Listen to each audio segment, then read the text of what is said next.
Documento 119. As auto-outorgas de Cristo Micael. Fui designado para Urântia por Gabriel com a missão de revelar a história das 7 auto-outorgas do soberano do universo Micael de Nébadon. Meu nome é Gavalha e sou o comandante dos estrelas vespertinos de Nébadon. Ao fazer esta apresentação, vou ater-me estritamente às limitações impostas pela minha missão. O atributo da auto-outorga é inerente aos filhos do paraíso do Pai Universal, no seu anseio de aproximar-se das experiências das suas criaturas subordinadas viventes. As várias ordens de filhos do paraíso refletem a natureza divina dos seus pais no paraíso. O Filho Eterno da Trindade do Paraíso liderou o caminho dessa prática, havendo, por 7 vezes, outorgado a si próprio nos 7 circuitos de Avona, durante os tempos da ascensão de Grande Fanda e dos primeiros peregrinos do tempo e do espaço.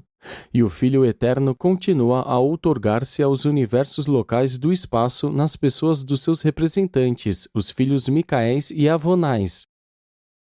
Quando o Filho Eterno outorga um Filho Criador a um universo local projetado, esse Filho Criador assume a inteira responsabilidade de completar, controlar e compor esse novo universo.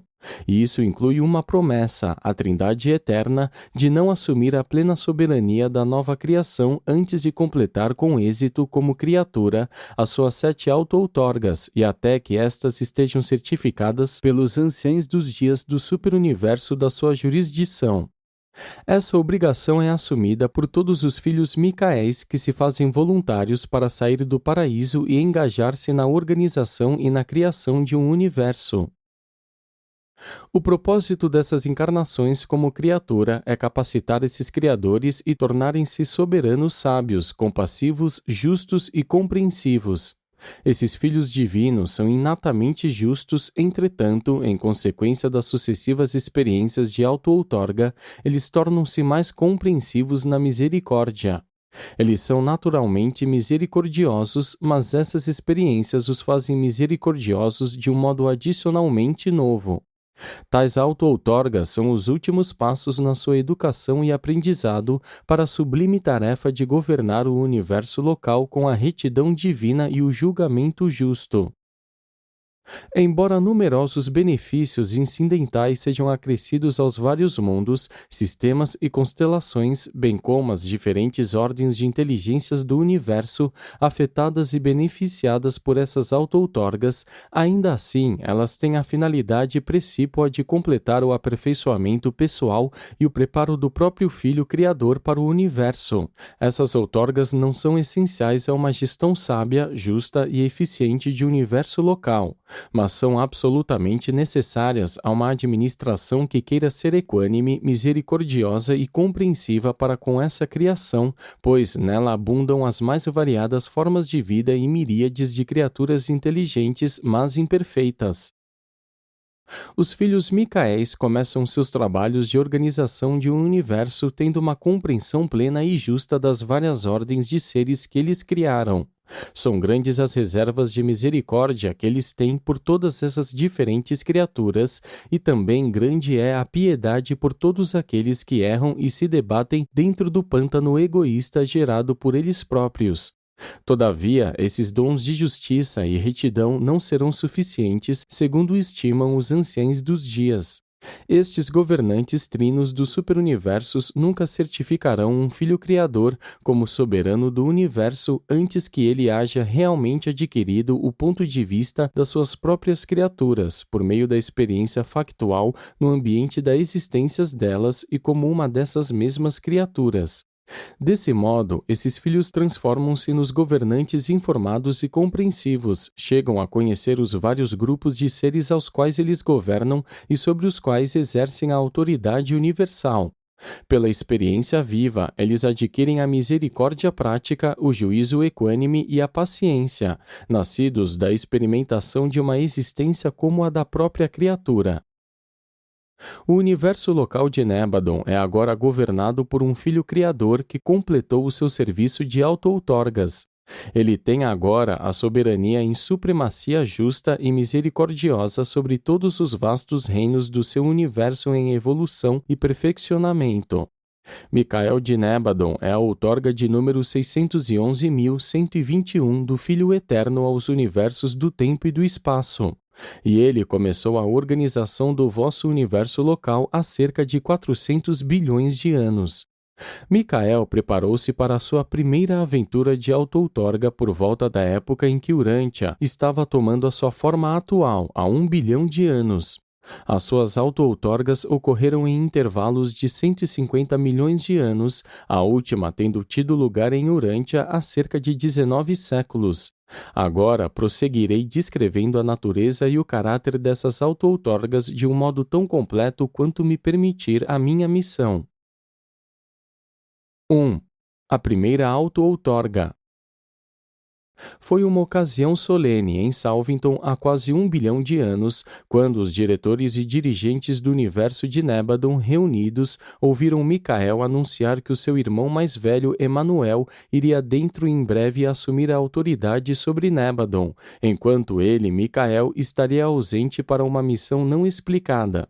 Nenhuma outra anunciação foi feita sobre essa operação, exceto que a transmissão da despedida aos pais da constelação, entre outras instruções, dizia: "E por esse período eu deixo-vos entregues aos cuidados de Emanuel, enquanto vou cumprir o mandado do meu pai do paraíso."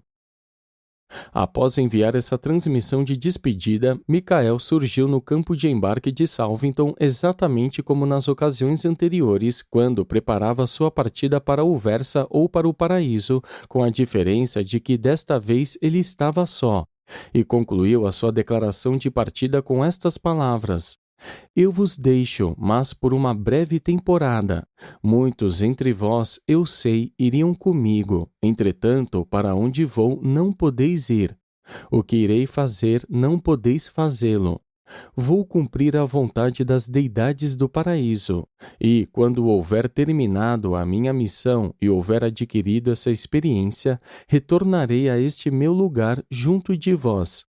E tendo dito isso, Micael de Nébadon desapareceu da vista de todos aqueles seres reunidos, e não reapareceu senão após 20 anos do tempo padrão. Em toda Salvington, apenas a ministra divina e Emanuel sabiam o que se passava. E o União dos Dias compartilhou esse segredo apenas com o dirigente executivo do universo, Gabriel, o brilhante estrela matutino.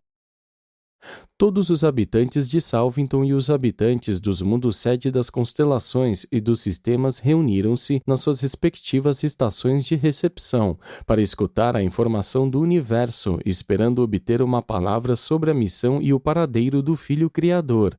Até o terceiro dia depois da partida de Micael, nenhuma mensagem de significado maior havia sido recebida. Nesse dia, uma comunicação foi registrada em Salvington, vinda da esfera Melquisedeque, a sede dessa ordem em Nébadon, que dava simplesmente a notícia de um acontecimento extraordinário e nunca antes registrado. Ao meio-dia de hoje apareceu no campo de recepção deste mundo um estranho filho Melquisedeque, cuja numeração não é a nossa, mas que é exatamente como as da nossa ordem. Ele estava acompanhado de um homem afim solitário que trazia credenciais de Uversa e que apresentou as ordens dirigidas ao nosso chefe, vindas dos anciãos dos dias e certificadas por Emanuel de Salvington, instruindo que esse novo filho Melquisedeque fosse recebido na nossa ordem e designado ao serviço de emergência dos Melquisedeques de Nébadon. E assim foi ordenado, e assim foi feito. E isso é tudo o que aparece nos registros de Salvington a respeito da primeira auto-outorga de Micael. Nada mais consta até que, na medida de tempo de Urântia, se houvessem passado 100 anos, quando então foi registrado o fato do retorno de Micael, que reassumiu sem anúncios a direção dos assuntos do universo. Entretanto, um estranho registro deve ser encontrado no mundo Melquisedeque, uma narração sobre os serviços daquele filho Melquisedeque único do corpo de emergência daquela época. Esse registro está conservado em um templo simples que ocupa agora a parte da frente da casa do pai Melquisedeque e que compreende a narrativa do serviço desse filho Melquisedeque transitório e sobre o seu desempenho em 24 missões de emergência em todo o universo. E esse registro, que eu revi muito recentemente, é encerrado do modo seguinte: E nesse dia, ao meio-dia, sem anúncio prévio e testemunhado apenas por 3 seres da nossa fraternidade, esse filho visitante da nossa ordem desapareceu do nosso mundo tal como chegara, acompanhado apenas de um homem afim solitário. E esse registro é agora fechado com o certificado de que esse visitante viveu como um Melquisedeque, à semelhança de um Melquisedeque, que trabalhou como um Melquisedeque e que cumpriu todos os seus compromissos fielmente como um filho emergencial da nossa ordem. Por consenso universal, tornou-se dirigente dos Melquisedeques, havendo conquistado o nosso amor e a nossa adoração pela sua incomparável sabedoria, amor supremo e uma devoção extraordinária ao dever. Ele nos amou, compreendeu-nos e serviu a nós. E, para sempre, seremos os seus leais e devotados companheiros Melquisedeques, pois esse estranho no nosso mundo tornou-se agora eternamente um ministro de natureza Melquisedeque. E, pelo que me é permitido contar-vos, isso é tudo sobre a primeira auto-outorga de Micael. Nós entendemos plenamente, claro está, que esse Melquisedeque desconhecido, que serviu tão misteriosamente junto aos Melquisedeques há 1 bilhão de anos, não era ninguém senão Micael, encarnado na missão da sua primeira auto-outorga. Os registros não declaram especificamente que esse Melquisedeque tão único e eficiente fosse Micael, mas é nisso que se crê universalmente. É provável que a afirmação real desse fato não seja encontrada fora dos registros de Sonarrington, e os registros desse mundo secreto não estão abertos para nós. Apenas nesse mundo sagrado dos filhos divinos, os mistérios da encarnação e da auto-outorga são inteiramente conhecidos. Todos nós sabemos dos fatos das auto-outorgas de Micael, mas não entendemos como são efetuadas. Nós não sabemos como pode um governante de um universo, o próprio criador dos Melquisedeques, tão súbita e misteriosamente tornar-se um dentre os da numeração deles, e como um deles viver e trabalhar entre eles como um filho Melquisedeque por 100 anos. No entanto, foi assim que aconteceu. 2. A segunda auto-outorga. Durante quase 150 milhões de anos, depois da auto-outorga de Micael como Melquisedeque, tudo ia bem no universo de Nébadon, até que problemas começaram a ser gerados no sistema 11 da constelação 37. Esses problemas envolviam um mal-entendido da parte de um filho Lanonandek, o soberano do sistema, sobre algo que havia sido sentenciado pelos pais da constelação e aprovado pelo fiel dos dias, o conselheiro do paraíso, para aquela constelação. No entanto, o soberano daquele sistema, que mantinha um protesto, não se resignou completamente quanto ao seu veredicto. Após mais de 100 anos de insatisfação, ele levou seus colaboradores a uma rebelião contra a soberania do Filho Criador, das mais vastas e desastrosas que jamais foram instigadas no universo de Nébadon. Uma rebelião que há muito tempo já foi julgada e terminada pela ação dos anciães dos dias de Uversa. Lutentia, o rebelde soberano de sistema, havia reinado supremo no seu planeta sede por mais de 20 anos do tempo padrão de Nébadon. Após o que, com a aprovação de Uversa, os Altíssimos ordenaram a sua segregação e requisitaram aos governantes de Salvington a designação de um novo soberano do sistema para assumir a direção daquele sistema de mundos habitados, então confuso e destroçado. Com a recepção desse pedido em Salvington, simultaneamente Micael iniciou a segunda daquelas proclamações extraordinárias com a intenção de manter-se ausente da sede central do universo com o propósito de cumprir o mandado do meu Pai do Paraíso, prometendo voltar no tempo devido e concentrando toda a autoridade nas mãos do seu irmão do Paraíso Emanuel, União dos Dias. E então, pela mesma técnica observada na época da sua partida para sua outorga junto aos Melquisedeques, Micael novamente deixou a esfera da sua sede central. 3 dias após essa inexplicada partida, apareceu no corpo de reserva dos filhos Lanonandeques primários de Nébadon um membro novo e desconhecido.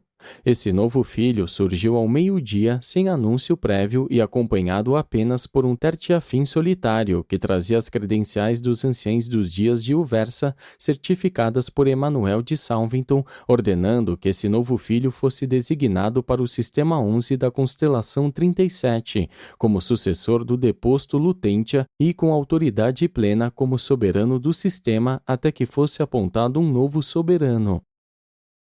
Por mais de 17 anos do tempo universal, esse estranho e desconhecido governante temporário administrou os assuntos e sabiamente sentenciou sobre as dificuldades daquele sistema local, confuso e desmoralizado. Nenhum soberano de sistema jamais foi amado tão ardentemente, nem honrado e respeitado com maior unanimidade.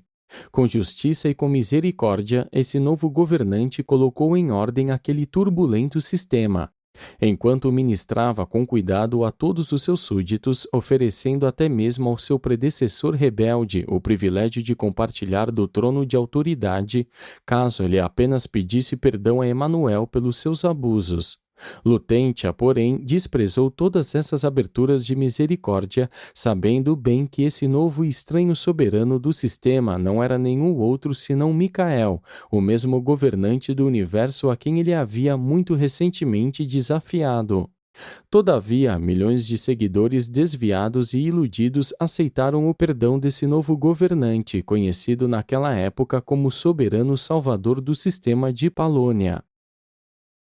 E afinal veio aquele dia jubiloso, no qual chegou o soberano de sistema, recentemente apontado e designado pelas autoridades do universo como sucessor permanente do deposto Lutentia. E todo o sistema de Palônia lamentou a partida do mais nobre e mais benigno governante de sistema que Nébadon jamais conhecera. Ele foi amado por todo o sistema e adorado pelos seus companheiros de todos os grupos de filhos Lanonandeques. A sua partida não aconteceu sem cerimônias. Uma grande celebração foi organizada quando ele deixou a sede do sistema. Até mesmo seu predecessor faltoso enviou uma mensagem. Justo e reto és tu em todas as tuas ações. Mesmo continuando eu a rejeitar a lei do paraíso, sou compelido a confessar que tu és um administrador justo e misericordioso. E então esse governante transitório de um sistema rebelde partiu do planeta, onde teve permanência administrativa tão curta. E depois, ao terceiro dia, Micael aparecia em Salvington e reassumia a direção do universo de Nébadon. Logo em seguida, surgiu a terceira proclamação de Uversa, de que a jurisdição da soberania de Micael avançara.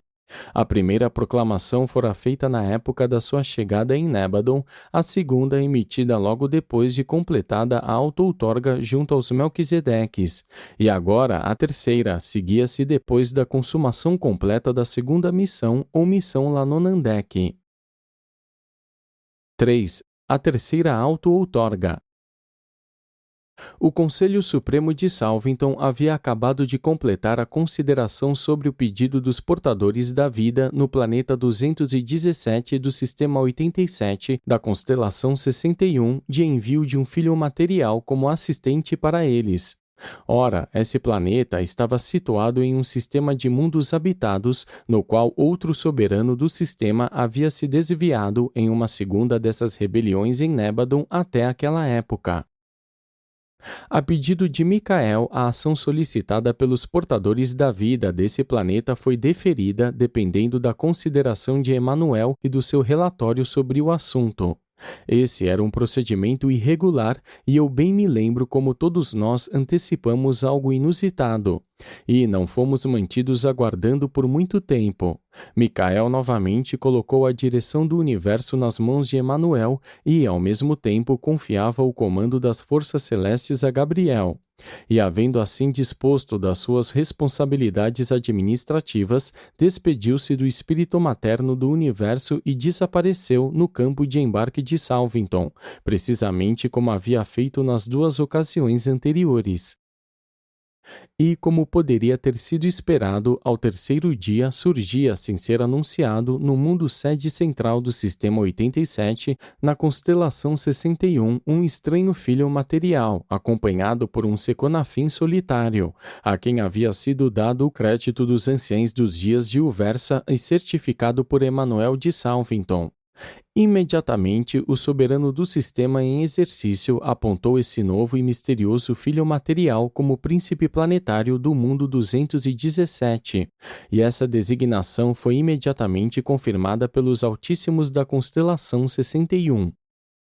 Assim, esse filho material único começou a sua difícil carreira em um mundo em quarentena, por motivo de secessão e rebelião, mundo este localizado em um sistema sitiado e sem nenhuma comunicação direta com o resto do universo.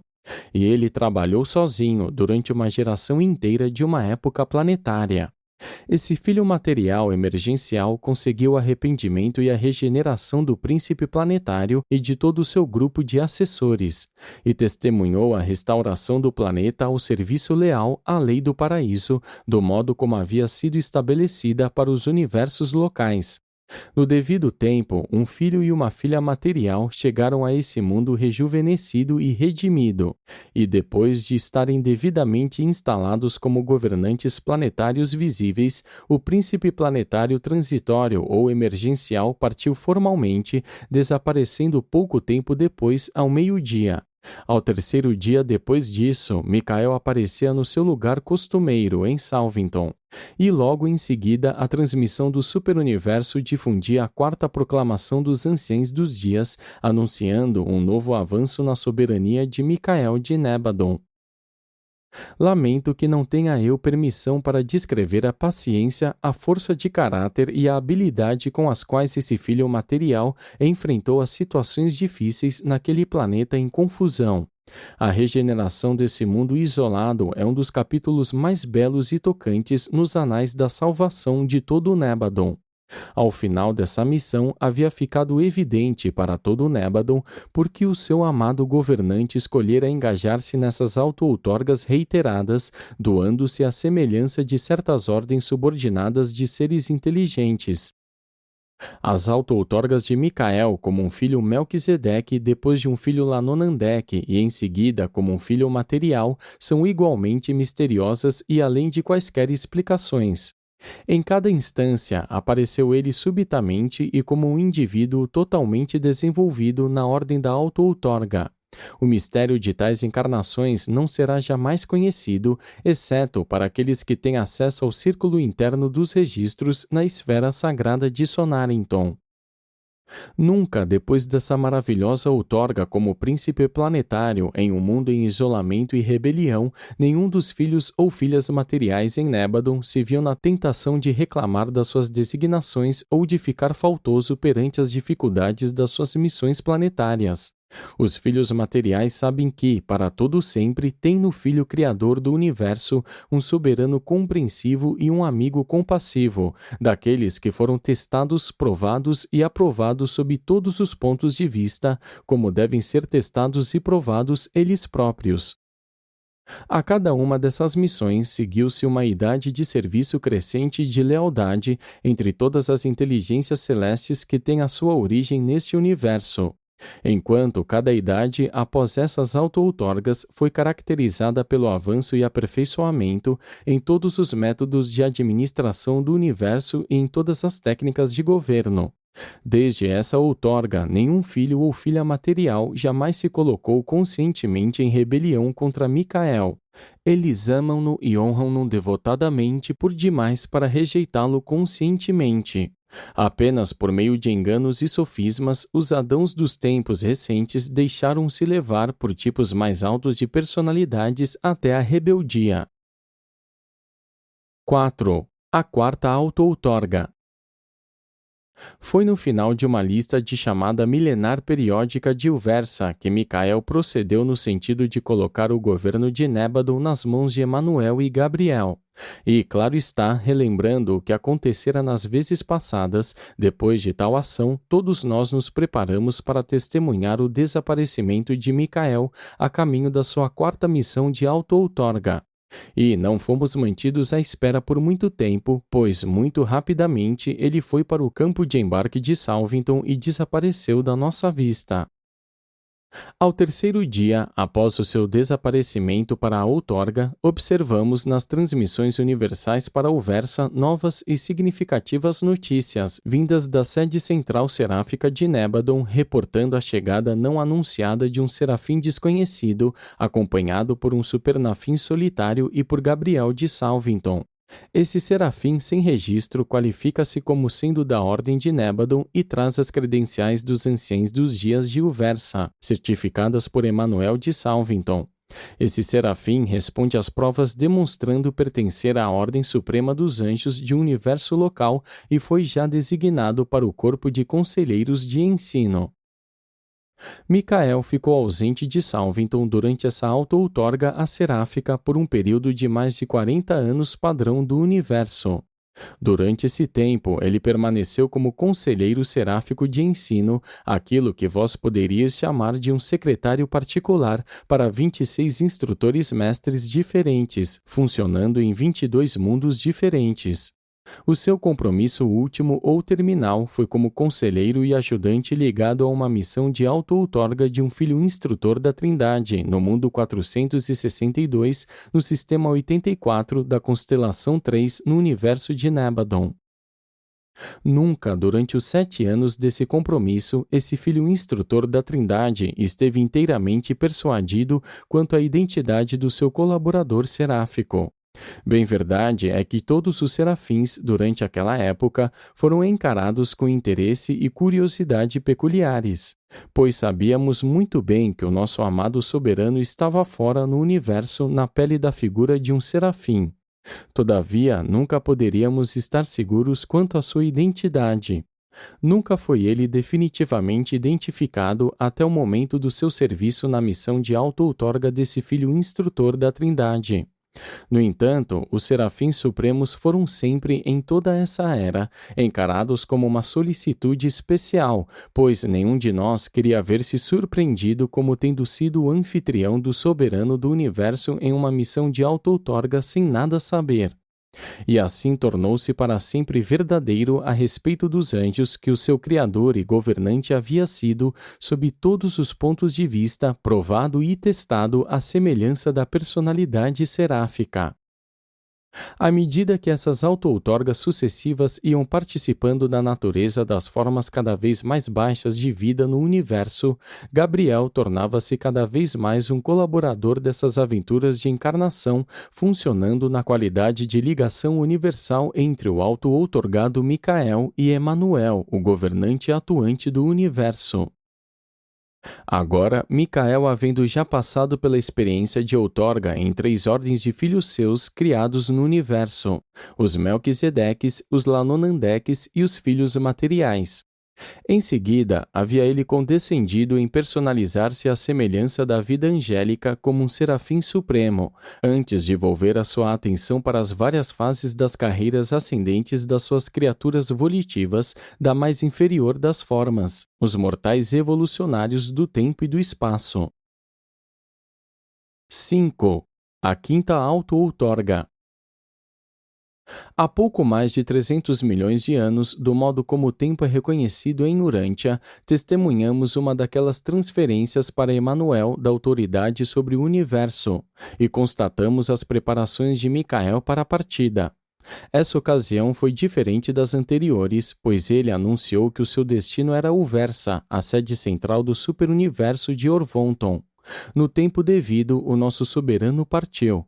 Contudo, as transmissões do superuniverso jamais fizeram menção à chegada de Micael nas cortes dos anciães dos dias. Pouco depois da sua partida de Salvington, surgiu nas transmissões de Uversa uma afirmação significativa. Chegou hoje um peregrino ascendente não anunciado e não numerado de origem mortal vindo do universo de Nébadon, certificado por Emanuel de Salvington e acompanhado por Gabriel de Nébadon. Esse ser não identificado apresenta o status de um verdadeiro espírito e foi recebido na nossa fraternidade.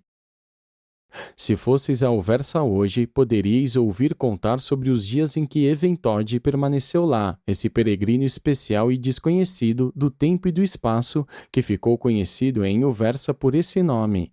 E esse mortal ascendente, uma personalidade no mínimo extraordinária, auto-outorgado e doado à semelhança exata do estágio já espiritual dos mortais ascendentes, viveu e atuou em Uversa por um período de 11 anos do tempo padrão de Orvonton. Esse ser recebeu as designações e cumpriu os deveres de um espírito mortal, em comum com os seus companheiros de vários universos locais de Orvonton. Sob todos os pontos de vista, foi testado e provado, do mesmo modo que os seus companheiros. E, em todas as ocasiões, demonstrou ser digno da confiança e da fé dos seus superiores, e, ao mesmo tempo, infalivelmente atraiu para si o respeito e a admiração leal dos espíritos semelhantes seus.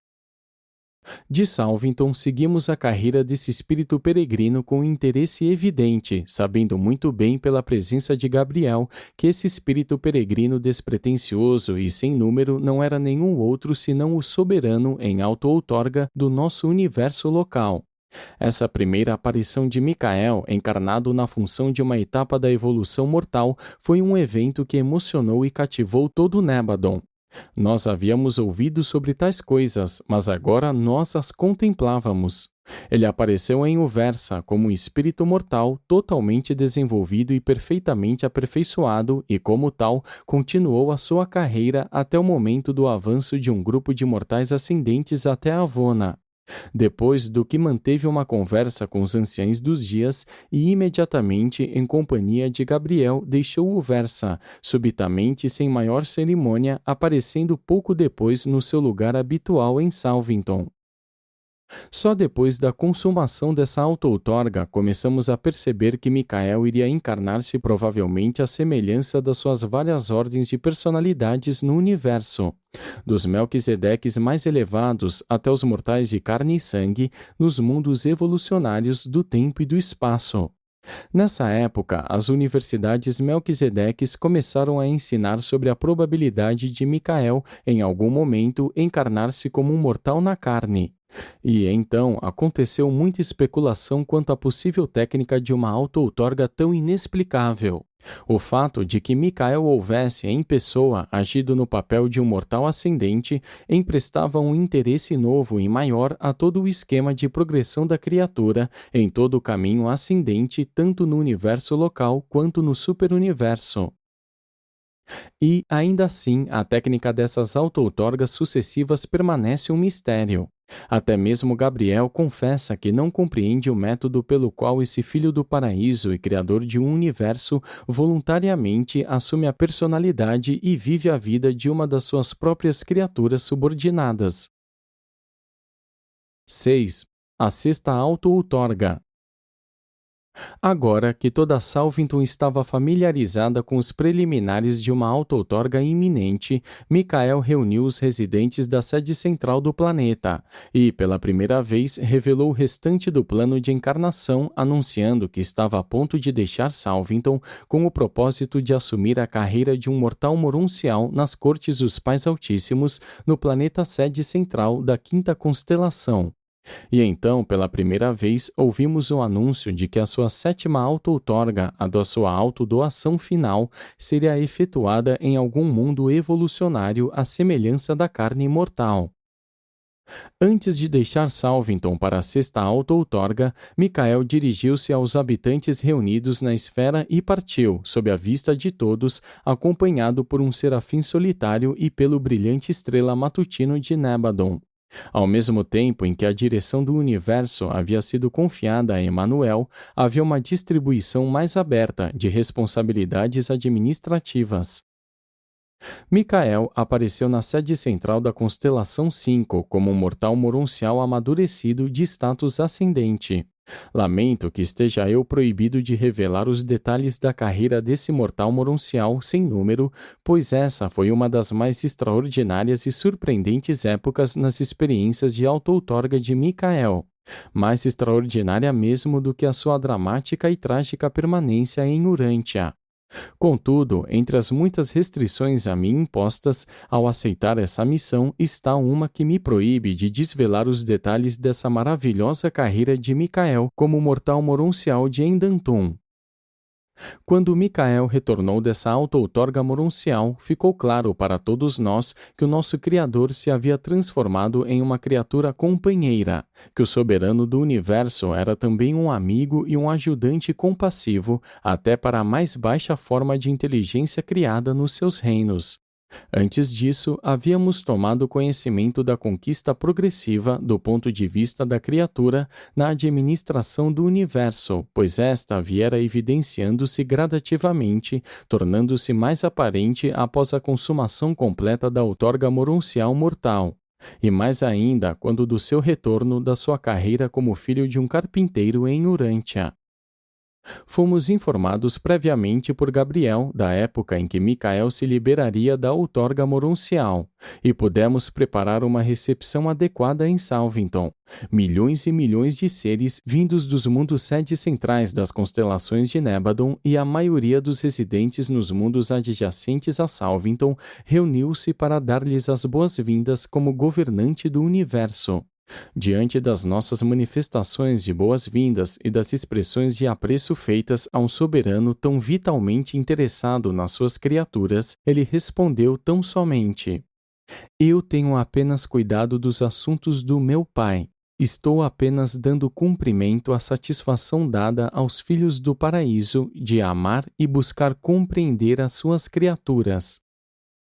Todavia, daquele dia em diante, até a hora em que Micael embarcou para sua aventura em Urântia como filho do homem, todo o Nébadon continuou a falar sobre as muitas obras do seu governante soberano e como ele atuara em Endantum na sua encarnação de auto-outorga como um mortal moroncial de ascensão evolucionária. Tendo sido testado sob todos os pontos de vista como seus companheiros repersonalizados dos mundos materiais de toda a constelação de sua permanência. 7. A sétima auto-outorga, afinal. Por dezenas de milhares de anos, todos nós esperamos ansiosamente pela sétima e última auto-outorga de Micael. Gabriel mostrara-nos que essa outorga terminal seria feita à semelhança da carne mortal, mas ignorávamos inteiramente o modo, a época e o local dessa aventura culminante. O anúncio público de que Micael havia selecionado Urântia como cenário dessa outorga final foi feito pouco após havermos sabido do erro cometido por Adão e Eva. E assim, por mais de 35.000 anos, o vosso mundo ocupou um lugar muito conspícuo nos conselhos de todo o universo. Não havia segredo, excetuando-se o mistério da encarnação, sobre nenhum passo da auto-outorga em Urântia.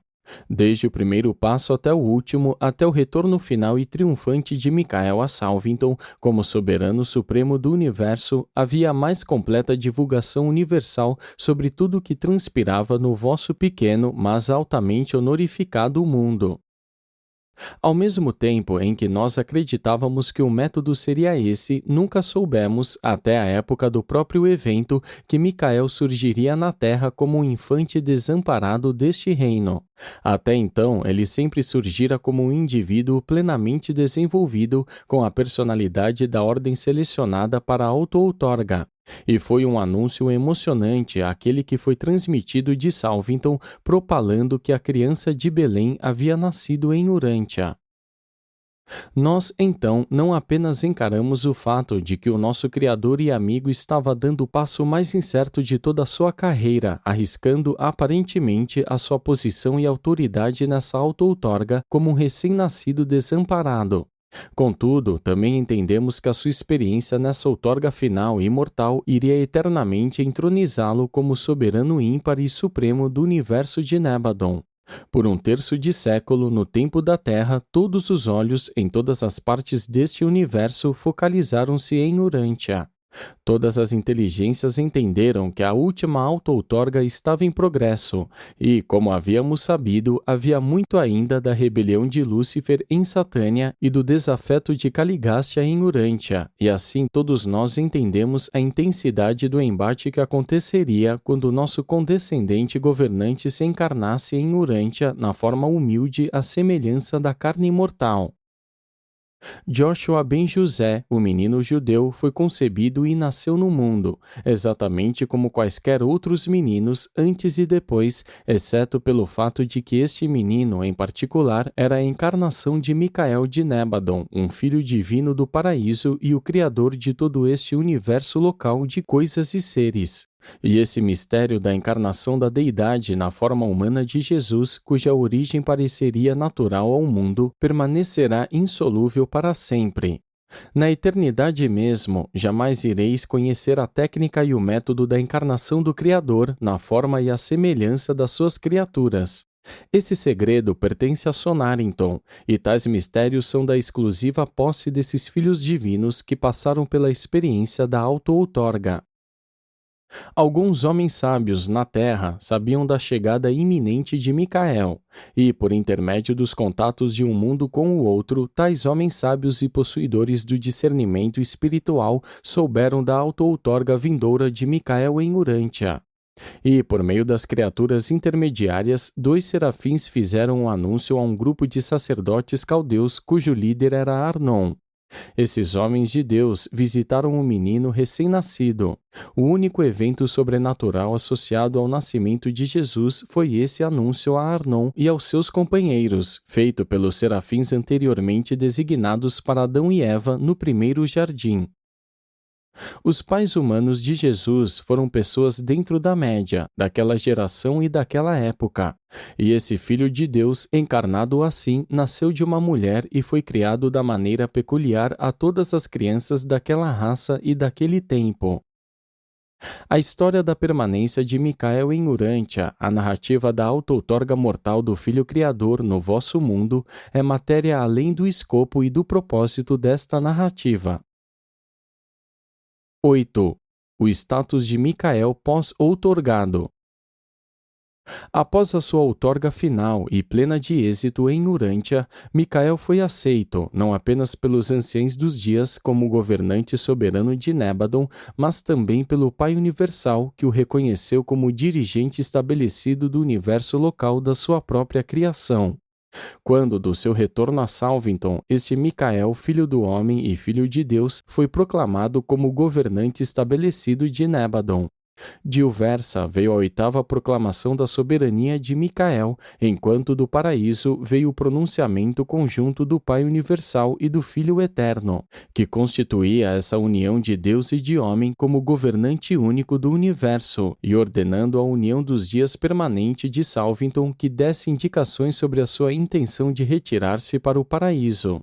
Os fiéis dos dias da sede central da constelação foram também instruídos para retirar-se dos conselhos dos Altíssimos. Micael, porém, não consentiria na retirada dos filhos trinitários do conselho e da cooperação com ele. Reuniu-os em Salvington e pessoalmente solicitou-lhes que permanecessem para sempre a serviço em Nébadon. Eles manifestaram-se sobre o seu desejo de atender a esse pedido aos seus diretores no paraíso, e pouco depois disso foram emitidos os mandados das suas separações do paraíso, o que ligava para sempre esses filhos do universo central à corte de Micael de Nébadon. Foi necessário um período de quase 1 bilhão de anos do tempo de Urântia para completar a carreira de auto-outorgas de Micael e para efetivar o estabelecimento final da sua autoridade suprema no universo da sua própria criação.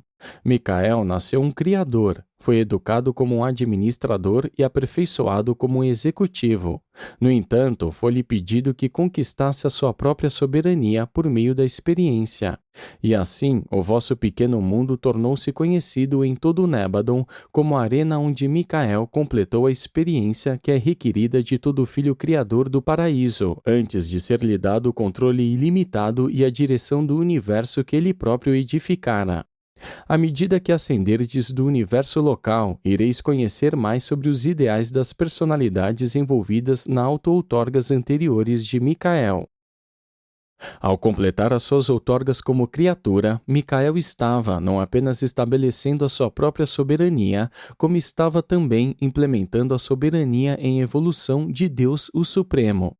No decurso dessas outorgas, o Filho Criador não apenas se engajou em uma exploração descendente das várias naturezas das personalidades das criaturas, mas também realizou a revelação das vontades variadamente diversificadas das deidades do paraíso, cuja unidade sintética, como revelada pelos Criadores Supremos, é reveladora da vontade do Ser Supremo. Esses vários aspectos da vontade das deidades são personalizados eternamente nas diferentes naturezas dos 7 espíritos mestres, e cada uma das auto-outorgas de Micael foi, peculiarmente, reveladora de uma dessas manifestações da divindade. Na sua outorga Melquisedeque, ele manifestou o desejo unificado do Pai, do Filho e do Espírito. Na sua outorga Lanonandeque, o desejo do Pai e do Filho. Na sua outorga adâmica, ele revelou a vontade do Pai e do Espírito. Na sua outorga seráfica, a vontade do Filho e do Espírito. Na sua outorga como mortal em Uversa, ele retratou a vontade do agente conjunto.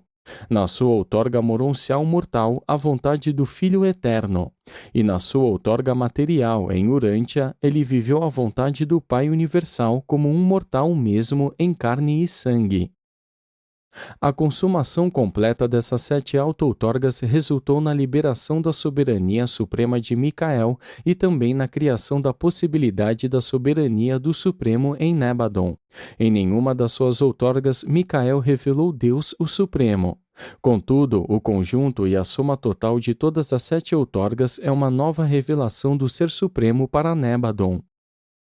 Com a experiência descendente de descer de Deus até o homem, Micael esteve concomitantemente experimentando a ascensão da parcialidade da manifestabilidade até a supremacia da ação finita e da finalidade da liberação do seu potencial até a função absonita. Micael, um filho criador, é um criador no espaço e no tempo, mas Micael, um filho mestre cétuplo, é um membro de um dos corpos divinos que constituem a ultimidade da Trindade. Ao passar pela experiência de revelar as vontades dos 7 espíritos mestres saídos da Trindade, o Filho Criador passou pela experiência de revelar a vontade do Supremo. Ao funcionar como revelador da vontade da supremacia, Micael, junto com todos os outros filhos mestres, identificou-se eternamente com o Supremo. Na idade presente do universo, ele revela o Supremo e participa da factualização da soberania da supremacia. No entanto, na próxima idade do universo, acreditamos, ele vai estar colaborando com o Ser Supremo na primeira trindade experiencial para universos do espaço exterior e naqueles universos. Urântia é o templo sentimental de todo o Nébadon, o mais importante entre os 10 milhões de mundos habitados, o lar mortal de Cristo Micael, o soberano de todo o Nébadon, o ministro Melquisedeque dos reinos, o salvador de um sistema, o redentor adâmico, o companheiro seráfico, o companheiro dos espíritos ascendentes, o progressor moroncial, o filho do homem, a semelhança da carne mortal, o príncipe planetário de Urântia. Os vossos registros dizem a verdade quando fazem constar que esse mesmo Jesus prometeu, em algum tempo, voltar ao mundo da sua outorga terminal, o mundo da cruz. Este documento, que descreve as 7 outorgas de Cristo Micael, é o 63º de uma série de apresentações promovidas por inúmeras personalidades narrando a história de Urântia até o tempo do aparecimento de Micael na Terra à semelhança da carne mortal. A existência destes documentos foi autorizada por uma comissão de Nébadon de 12 membros ativos sob a direção de Mantutia Melquisedeque. Nós ditamos estas narrativas e as colocamos na língua inglesa por uma técnica autorizada pelos nossos superiores no ano 1935 d.C. do tempo de Urântia.